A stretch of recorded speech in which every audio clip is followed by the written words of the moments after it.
Le 12 octobre 2025, une route de 80 km, longtemps silencieuse, s'est rallumée comme une flamme. 90 kilomètres maudits, mais porteurs de vie pour plus de 60 000 personnes assiégées à l'est du Burkina Faso.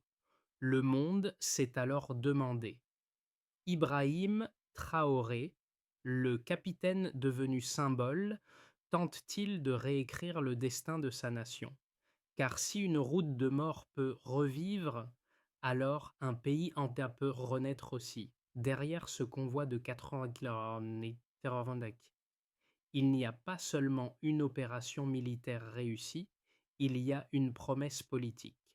Prouver qu'un pays pauvre, épuisé par les coups d'État et les sanctions, peut encore se sauver par lui-même. En suivant cette histoire jusqu'au bout, le spectateur comprend non seulement ce qui s'est passé sur la route Bougainmani, mais surtout ce que cette route dit du Burkina Faso, d'Ibrahim Traoré et de l'avenir de toute une région. Les images de camions poussiéreux et de soldats épuisés cachent un enjeu simple mais vital. Si la doctrine de sécurité par corridor fonctionne ici, elle peut être copiée ailleurs, de Dori, aux frontières maliennes, et changer le visage de la guerre au Sahel. Et derrière chaque détail, la famille remorquée, le puits réparé, le vieil instituteur en larmes, se joue une question que tout amateur de Burkina Faso News devrait se poser. Qu'est-ce qui se passe quand un État revient, non pas avec des discours, mais avec des routes qui rouvrent? Le premier paradoxe, c'est qu'en libérant une simple route de 90 km, l'État burkinabé a rendu de nouveau accessible nourriture, eau et soins à plus de 60 000 civils.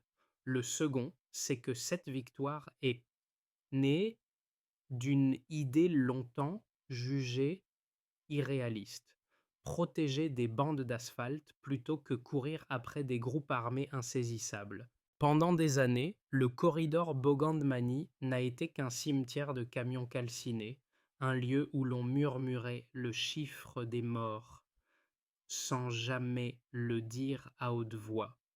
Les villages de l'Est vivaient coupés du reste du pays, sans école, sans clinique, sans marché digne de ce nom. La seule chose qui circulait encore, c'était la peur. C'est dans ce vide que la doctrine d'Ibrahim Traoré est apparue. Sécuriser des artères plutôt que des surfaces, mesurer la puissance non pas en kilomètres carrés contrôlés, mais en flux de personnes et de marchandises qui reprennent. Pour les sceptiques, ce n'était qu'un slogan de plus. Pour les hommes du bataillon BR-19, c'était un plan de marche très concret. Le convoi ne représentait donc pas seulement une colonne de plus de 100 camions, c'était un test grandeur nature de cette vision. Et, comme dans toute expérience, le moindre faux pas pouvait coûter des vies, mais aussi décrédibiliser durablement Ibrahim Traoré, Burkina Faso, aux yeux de ses voisins et des partenaires internationaux. Pour suivre cette traversée, il faut un visage, une voix à hauteur d'homme. Ce sera le capitaine Lynx, l'officier qui marche devant les blindés et qui parle à voix basse dans la radio pendant que d'autres crieraient. Autour de lui, tout commence par de petits gestes qui disent autant que les rapports officiels. Quand la colonne tombe sur une famille bloquée depuis des jours sur le bas-côté, moteur fumant, enfants pieds nus, Lynx ne récite pas le protocole. Il donne un ordre simple: on les remorque, on ne laisse personne derrière sur cette route. En quelques minutes, le camion civil est accroché au blindé, et soudain, le convoi n'est plus une simple force armée, mais une caravane où civils et militaires avancent ensemble. Plus loin, dans un village assoiffé, la scène se répète sous une autre forme. Un puits à sec, une pompe cassée depuis des mois, des habitants résignés. Deux ingénieurs descendent des véhicules sur le signal du capitaine. Une heure plus tard, l'eau coule à nouveau et les applaudissements explosent comme un feu d'artifice improvisé. Ces fragments, à eux seuls, montrent ce que cherche à produire Ibrahim Traoré, Une armée qui ne se contente pas de repousser les tirs, mais qui restaure des fonctions vitales, l'eau, le passage, l'espoir, au cœur même des zones abandonnées. Chaque réparation, chaque remorquage est une petite preuve que l'État peut encore servir et pas seulement se défendre. Tout commence avant l'aube, moteur grondant, quand les plus de 100 camions se mettent en file, protégés par les blindés en tête et les équipes d'intervention réparties tous les 20 véhicules. Le déclencheur, c'est cette décision de partir malgré les rumeurs de routes maudites, malgré les carcasses de camions brûlés qui jalonnent la mémoire collective. Les premiers kilomètres sont un duel silencieux entre la route et les sapeurs. Un tas de pierres suspects, une courbe trop calme, un bip discret sur un détecteur de métaux. 5 engins explosifs improvisés sont ainsi détectés, neutralisés ou détruits sous contrôle avant de pouvoir tuer. Chaque explosion contrôlée rappelle que quelqu'un, quelque part, avait prévu un cimetière par un passage. Le point culminant arrive de nuit, le convoi à l'arrêt, les moteurs coupés, puis ces signatures thermiques qui s'approchent sur les écrans de drones. 15, 20 silhouettes armées surgissent depuis les collines. Les tirs éclatent pendant 17 minutes, transformant le campement en forteresse improvisée. Pourtant, les hommes du BAR-19 répondent avec une précision glaciale, appuyés par la voix calme de leur capitaine. Quand le silence retombe, aucun mort côté convoi. La onde de choc se mesure le lendemain, non pas en communiqué, mais en regard. Les villages sur la route se réveillent au bruit des camions qui passent, les enfants courent pieds nus, les femmes tendent des seaux d'eau aux soldats. Quand la colonne arrive enfin à Manille, c'est tout un bourg qui sort de l'ombre, les larmes aux yeux, pour vérifier que ce n'est pas une illusion. À partir de là, l'histoire cesse d'être une simple opération et devient un chapitre central dans la manière dont Ibrahim Traoré Burkina Faso se raconte à lui-même et au reste du monde. Le premier chiffre, ce sont ces 90 km longtemps considérés comme perdus. Sur une carte, ce n'est qu'un trait d'asphalte. Mais dans la pratique, c'est la différence entre des villages isolés et un corridor où l'on peut à nouveau acheminer carburant, nourriture et médicaments. En rouvrant ce tronçon, le pouvoir transforme une ligne de mort en artère économique minimale mais vitale. Le deuxième chiffre, c'est celui des plus de 60 000 civils qui retrouvent un accès régulier à l'aide, aux soins, au marché. Derrière ce nombre se cachent des réalités très concrètes. Des écoles qui peuvent rouvrir, des cliniques qui reçoivent enfin des médicaments, des familles qui n'ont plus à choisir entre la faim et la peur de la route. Ce volume de population touchée explique pourquoi les Nations Unies et les organisations régionales ont salué l'impact humanitaire de la mission. Le troisième chiffre, ce sont les 5 engins explosifs découverts et neutralisés avant de frapper la colonne. Ces IED, disséminés tout au long du trajet, montrent que l'ennemi n'a pas disparu, qu'il avait préparé la route comme un piège. Le fait qu'aucun d'eux n'ait atteint sa cible résume l'efficacité tactique du dispositif. Drone, sapeur, progression lente mais continue. Mis bout à bout, ces trois données illustrent la logique que martèle Ibrahim Traoré dans ses prises de parole reprises dans de nombreuses analyses de type Ibrahim Traoré Interview.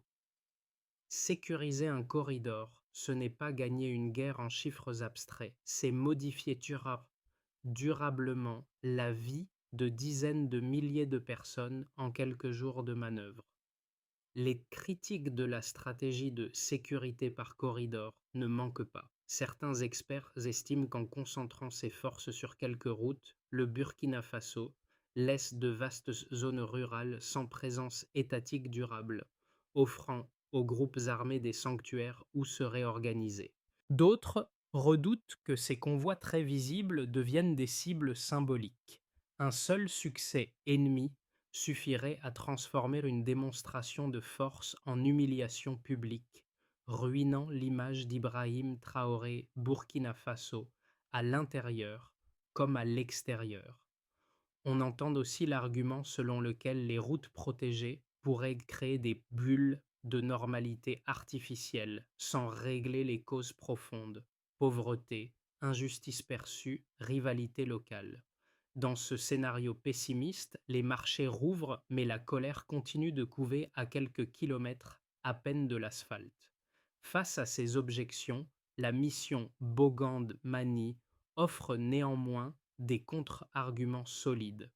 D'abord, elle prouve qu'une opération menée sans troupes étrangères peut atteindre un double objectif militaire et humanitaire, ce que des années de présence internationale n'ont pas toujours réussi à faire. Ensuite, l'adoption rapide du modèle par d'autres États voisins, l'intérêt exprimé par les ministères de la Défense de la région et les échos favorables jusqu'aux vétérans américains habitués à ces guerres de route montrent que la stratégie résonne au-delà des frontières. Enfin, le discours d'Ibrahim Traoré insiste sur un point. Un corridor n'est pas une fin en soi, mais un point de départ pour réinstaller des services publics, une économie locale, une circulation d'idées. La critique reste nécessaire, mais les faits de cette opération obligent même les sceptiques à reconnaître qu'une fenêtre s'est ouverte là où tout semblait verrouillé. Une route raconte un régime. Au milieu de ce récit, la révélation n'est pas un nouveau chiffre, mais un changement d'échelle.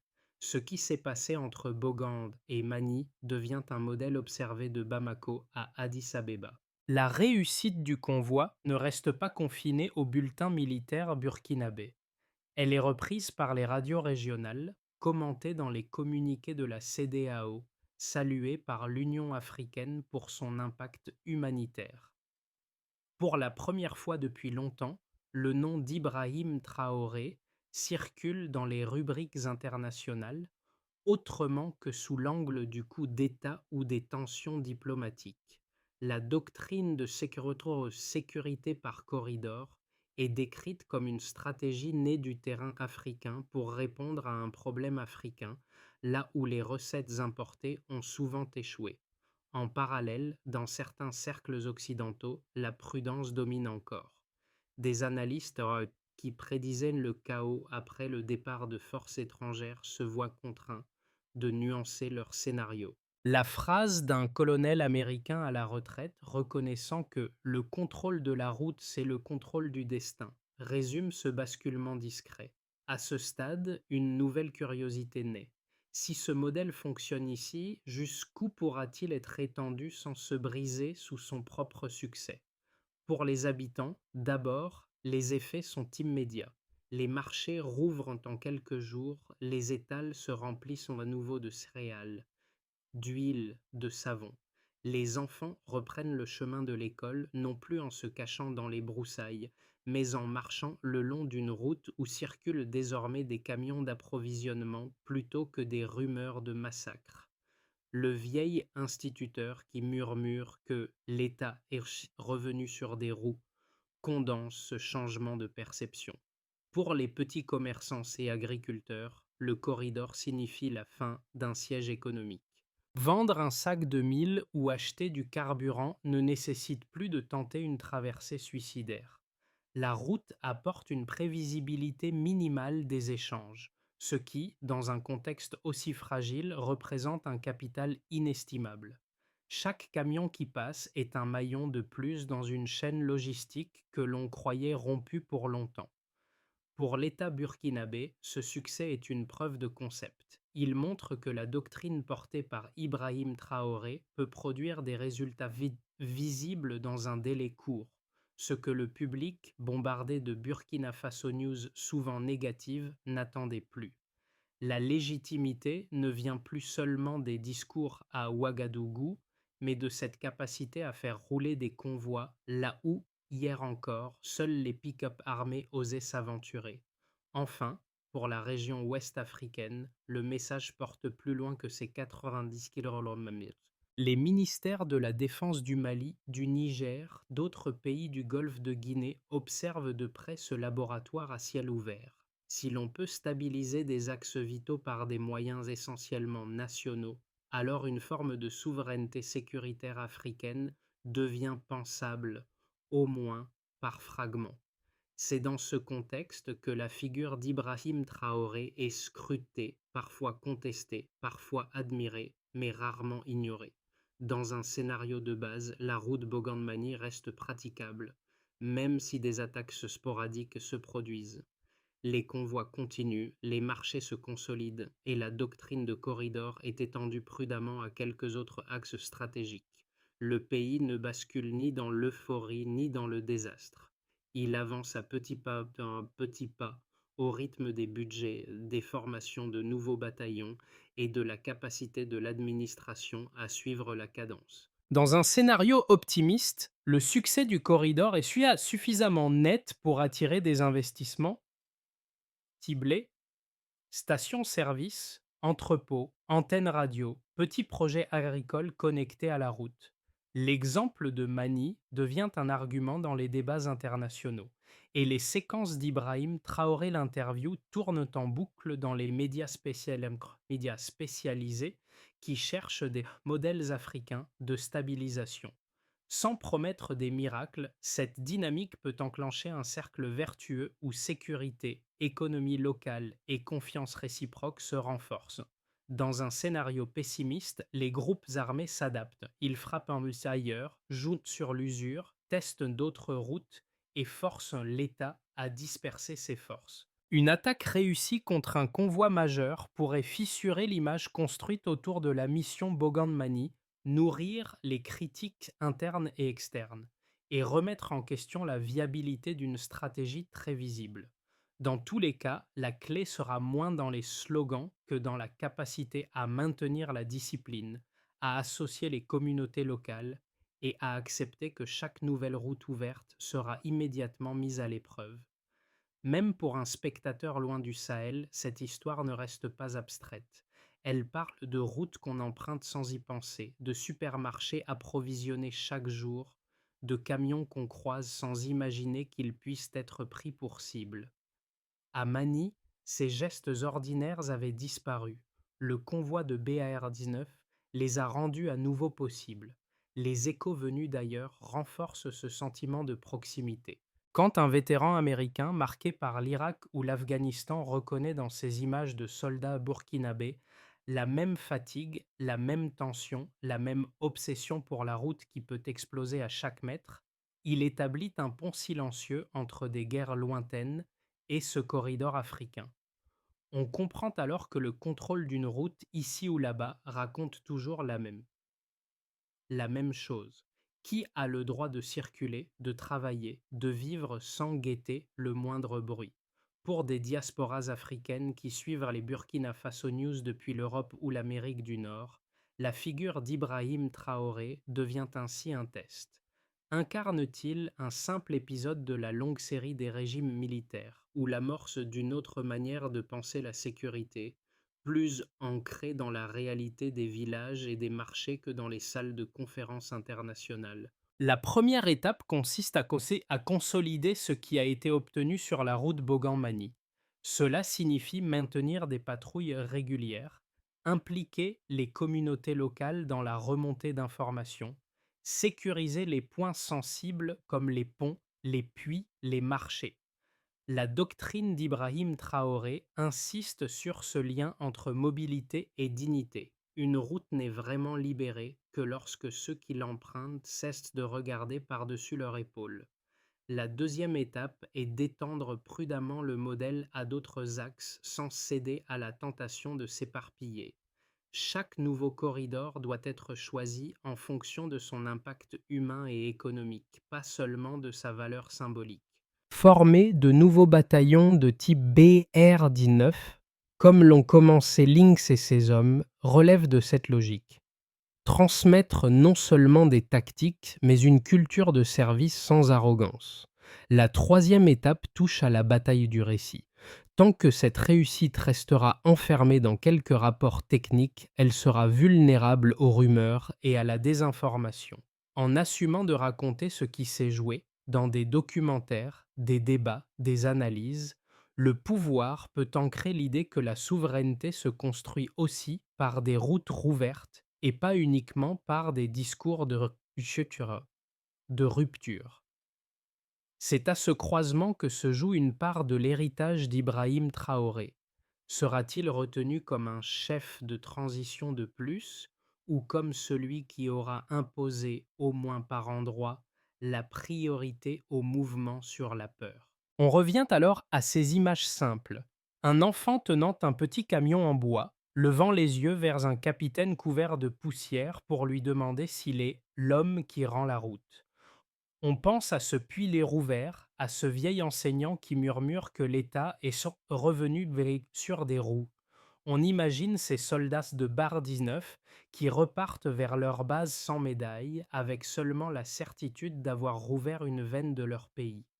Dans ce tableau, la figure d'Ibrahim Traoré apparaît en arrière-plan, non pas comme un héros de poster, mais comme l'homme qui a parié sur cette méthode, formé des unités, tracé des corridors, accepté que la vraie victoire se mesure en marchés ouverts plutôt qu'en conférences de presse.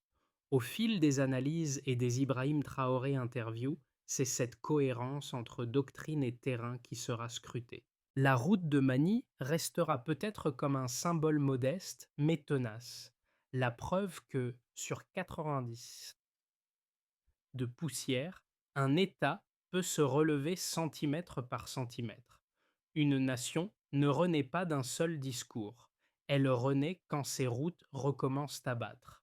Au terme de ce voyage, la question n'est plus seulement de savoir si le convoi de Bardinov a réussi sa mission. Elle devient plus large. Que nous dit cette route sur la manière dont les sociétés choisissent de se défendre, de circuler, de se reconstruire? Pour certains, l'expérience Bogandmani sera un motif d'espoir, la preuve qu'un pays peut transformer une malédiction en colonne vertébrale de sa souveraineté. Pour d'autres, elle restera fragile, réversible, dépendante de choix politiques qui demain peuvent donc changer de cap. Entre ces deux lectures, il y a un espace de conversation que chacun peut investir. Ceux qui suivent de près Ibrahim Traoré Burkina Faso ou qui scrutent chaque nouvelle Burkina Faso News ont désormais un cas concret à examiner au-delà des slogans et des peurs.